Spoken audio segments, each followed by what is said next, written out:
Hello! Once again, it's that time of the league, crop rotation time. We've got an updated guide for you here on how to farm a lot of harvest juice really quickly. We've been clearing something like 1,500 to 2,000 yellow juice per map on average with a very cheap setup, sometimes spiking well over double that with good RNG. I mean, potentially even triple that. Again, great RNG, but hey, it happens. So let's go ahead and just get right into it, but first be sure to like and subscribe, join our Discord as well. Okay, let's start with the basics on Harvest, and really, it's just about the simplest mechanic in the world in terms of actually liquidating the currency. You run maps, you farm Life Force, you bring them back, and you sell them to Faustus for a decent amount. Probably don't want to sell them for Chaos at a time, but you could see like something like 8,000 to 9,000 blue Life Force is a Divine, something like 9k for purple Life Force, pretty close, and then yellow Life Force is the real moneymaker. Right now it's sitting around 6k. So we're not saying how much you're going to make per hour in terms of divines, because that can fluctuate a lot depending on the quality of maps you're running, the speed with which you're running, how lucky you are. There are times where you'll barely make anything in terms of Life Force. Sometimes you have a bad plot for the harvest, and sometimes you'll make an absolutely insane amount more than a divine in a single map. These things happen. You have to be able to deal with the RNG. It's just going to be like that sometimes with harvest crop rotation. With that being said, it is very efficient over the course of time as long as you know what you're doing, and that's really the key here. It is all about the technique. So as you can see, like, yellow Life Force is just way more valuable than either the other two Life Forces, and the reason for that is because of this right here. Yellow Life Force is used to do divination card gambles. It's also used, unfortunately, to do the quiver craft that's been just kind of beating up the old stash tab for the last couple of days here. So there are a lot of positives about Harvest. One of the biggest positives is that you can do it on any type of map you like. Dunes is kind of just the best layout in the game. Really, all that you want on your maps is just as much quantity and pack size as possible. So if you want to keep it cheap, you can chisel and roll and corrupt with Vol Orbs, your basic tier 16 maps, and try to get 8 mods. That's an option. You can also just do like bulk 8 mod farming strategies. That's a lot more efficient time-wise. That's currently what we've been using. Like, all the footage that we have shown so far, it's mostly just doing that. You can do tier 16.5 maps, like if you have some nicely rolled tier 16.5 maps you want to do them in with some good, like, more currency rolls or something.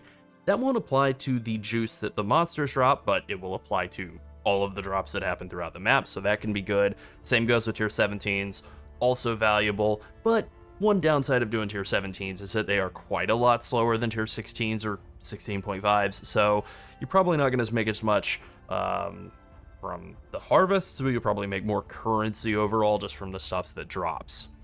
So with that being said, in terms of what you want on the map device, it's actually just quantity. Now let's kind of go ahead and take a look at the passive tree setup. And so it's a pretty normal setup. We're taking a bunch of Scarab nodes. This is one of the nicer things about Harvest crop rotation is you kind of have a lot of free points to play around with, so we're taking Scarab nodes. If you wanted to take more like map-related nodes, you could do that too, but we're taking maps. We're taking basically all of the Harvest nodes with one exception or I guess two in the entire tree.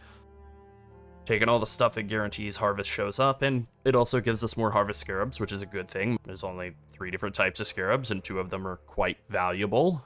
A lot of good notables in here. You know, you get more harvests, you get more monsters out of your harvests.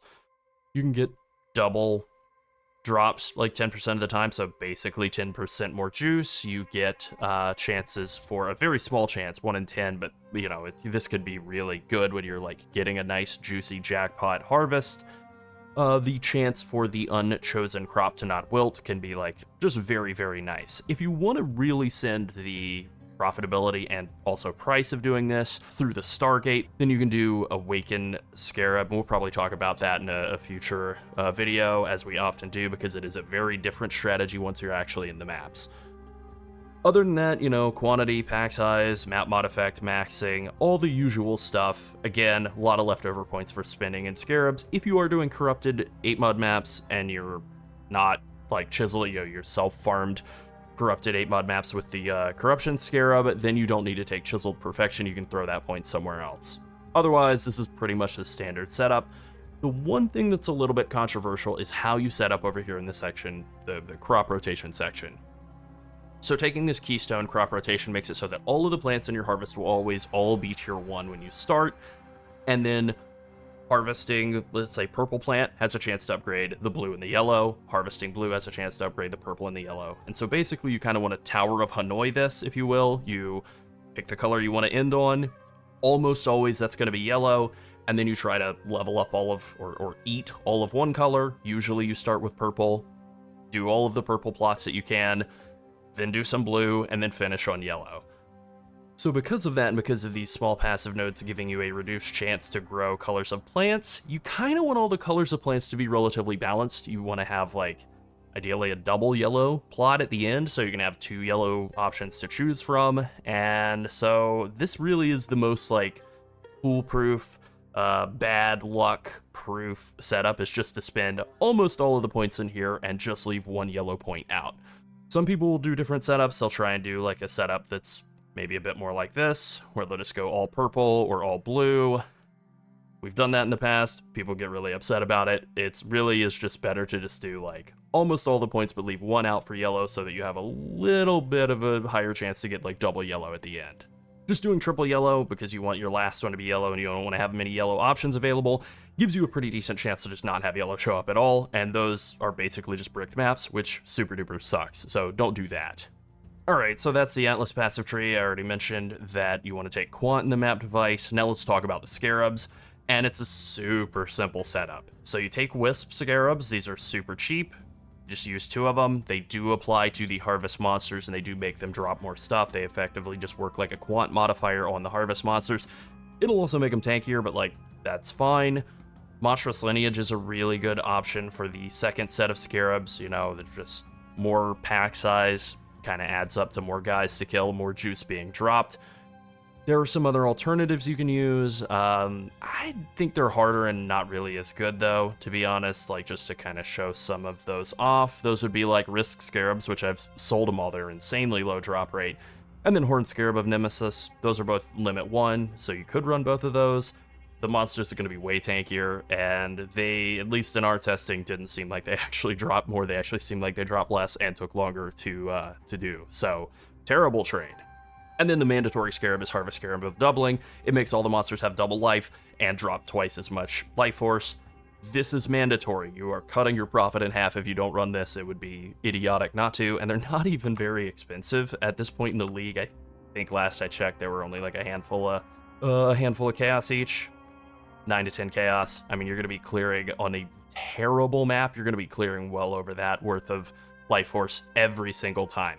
And then because these are maps that have a bunch of quantity and rarity and pack size, you're actually going to be getting a lot of gold, you're going to get a lot of random drops. We probably pulled as many raw divines from this strategy as any other farm strategy that we've done over the course of the league, and tons of other random stuff as well.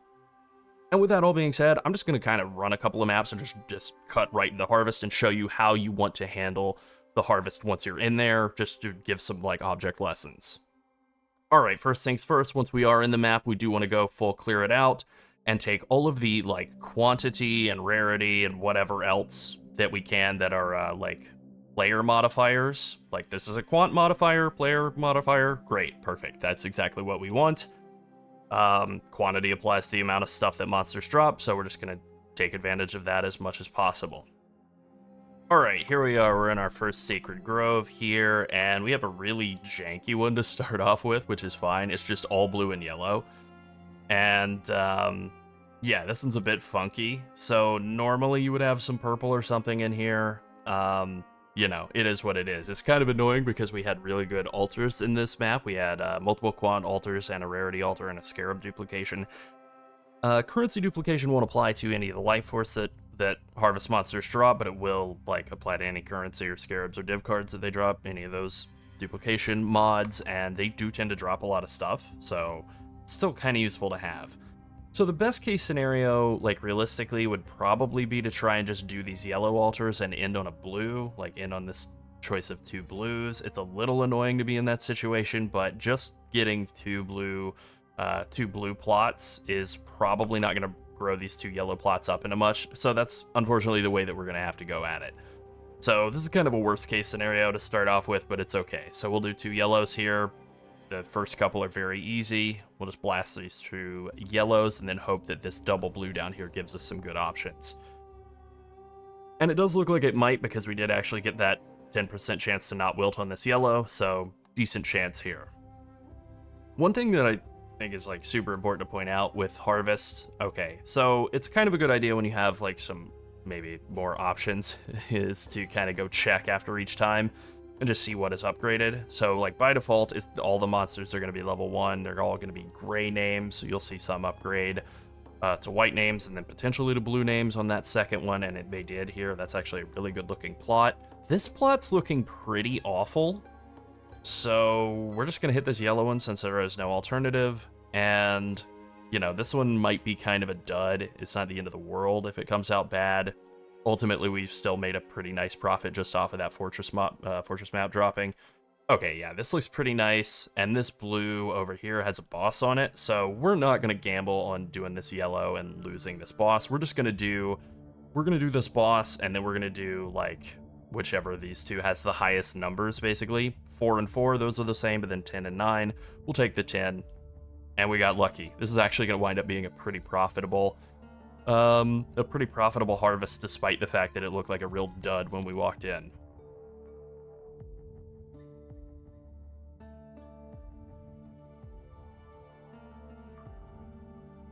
Of course, it's not ideal that it would all be like big upgrades on a blue set. You know, ideally it would be on a yellow set, but you know, it's okay. This is kind of the only way that we wound up getting all of these is by doing yellow as our first ones. Yeah, and so yellow still didn't upgrade. It wasn't feeling it today. It's fine. We'll do this blue, and we'll probably get like a nice size haul out of this. We've already gotten like close to a third of a divine, or actually over a third of a divine worth of blue out of this map, so pretty good.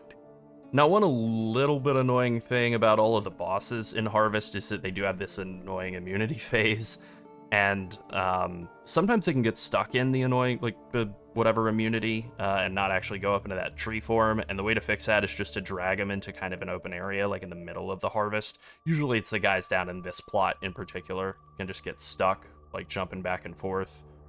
There we go. Alright, so 6k primal crystallized life force out of that. That's like 2/3 of a divine out of a map that honestly looked like it was going to be pretty bad. Alright, we'll do like a couple more. Alright, here we have another one, and this is actually kind of a bad plot. It's only 3 plots in this Sacred Grove. Not great. What we're going to do is we're just going to start on this purple node, and then we'll just kind of compare the two blues versus the yellow on the other side of the Harvest and just see, you know, basically what looks like it has a better chance of growing into something decent, with a much stronger emphasis on hoping that the yellow is good. And we got 4 over here at the yellow versus like 8 tier 2s over here at the blue. We're just gonna take the blue. And we got lucky. We got the non-wither again. Man, luck's really, you know, as soon as you start recording, the game turns on the streamer client. You know what I'm saying? One thing to bear in mind with these harvests is that these monsters can be very dangerous. They are very juiced up, so you definitely do want to be on your toes. It's also a good idea to have some sort of explodey in the build. But then the real name of the game with Harvest is just speed. You just want to be fast. If you were blowing through like 15 or 20 Harvest maps an hour, you're going to be making money like pretty much no matter what, as long as you're prioritizing correctly and dodging. The rain from these blue guys is pretty gross. Yeah, we're going to be taking that yellow. It's looking good. Considering this is a 3-plot Harvest, like basically the absolute worst case scenario, or very nearly, this is going to wind up being pretty decent, you know, given that terrible starting point.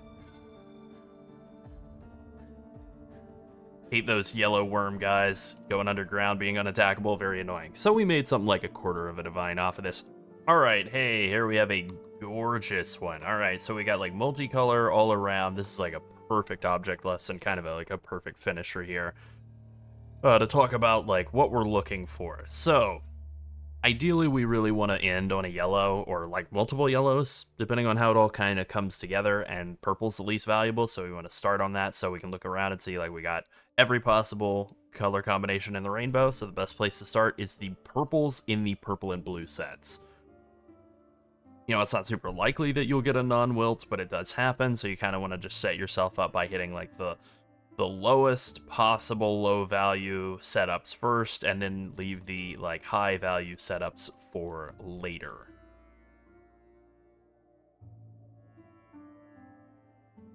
Hey, tier 17 map, that's pretty good. So yeah, like tier 17 maps are another source of like a lot of value in this strategy. Now we can just kind of come over here and examine this. This isn't an insane looking yellow here. We could hit it. You know, the yellow down here and the blue down here don't look great. Or we could just hit that purple again and then kind of see what we get out of the others. I think realistically, this is our best pair of yellows, these two. And rather than giving that up, maybe we just hit this blue and then just do our 2 final yellows. That does seem like it's a pretty good option for us. So I think that's what we're gonna do. You know, ultimately there is like a bit of gambling that goes on with the crop rotation, kind of like improvising as you see what's upgrading along the way. And it's definitely better to take like 2 very good sets than like 1 maximally juiced one, because the chance to upgrade tends to get lower as you upgrade more and more. And hey, we did get a boss out of this, which is great. So we're gonna hit this yellow, and then we'll go hit the other yellow, and then we'll be done. The bosses can drop Sacred Blossoms, which you use to fight Oshabi. Right now, those aren't really worth a lot. They tend to inflate quite a bit as the league goes on, but this league has been like a bit of a deflation league so far. I think we're kind of all waiting for that midweek patch here, midweek 2 patch here for the big increase to juice. We'll see how well it actually pans out, but yeah, we're gonna pull in like about half a divine worth of juice out of this by the look of it. Okay, so like I said earlier, sometimes they can get stuck into this, and the way to fix it is just simply to like kite him over into sort of an open area. Worked right here. There we go. Then you just burn him down. He'll die. He'll drop about 11 to 1200 yellow juice, something like that. Maybe a Sacred Blossom, maybe not. No Mage Blood, not this time. Pretty good though. No lucky crop non-wilts or anything in that one, no lucky div drops or anything, but still like a T17, roughly half a divine worth of life force. You know, maybe we could have gotten a little bit luckier there, but still, like, basically we made a divine in that map just between the tier 17 and the life force, and then, you know, the map before, I think we got a tier 17 as well, so like just whatever, just sipping through, getting lots and lots of currency between the tier 17s and all of the life force. I've been eating it as fast as I can accumulate it, trying to make a nice quiver, but you know, it is what it is.